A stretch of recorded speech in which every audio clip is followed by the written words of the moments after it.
So guys, I would like to share one thing more. As currently you are using localhost 5678 and localhost cannot be seen on the internet.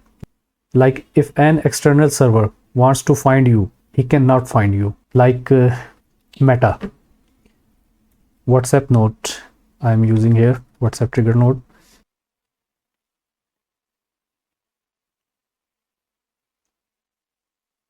On message trigger, so this is the WhatsApp node. Meta is an external server, and remember the one rule I'm going to show here in the slide. Remember this rule: if n8n is sending data out, like creating a row in Google Sheet or sending an email, localhost works perfectly fine. But if an external server needs to send data in to n8n instantly, localhost fails completely, and that is why our domain setup is mandatory. So like a Google Sheet or sending an email, n8n can send the data. But in case of Meta is an external server for n8n.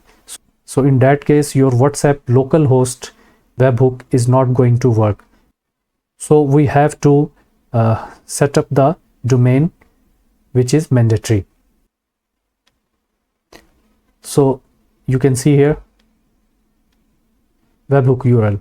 This is localhost 5678, and on production level we must need to convert it in a way that it shows the registered domain so that Meta can see and communicate our n8n. So in next video we are going to learn how to set up the domain in n8n in a very cheap price. So please subscribe my channel so that you can get more videos like this.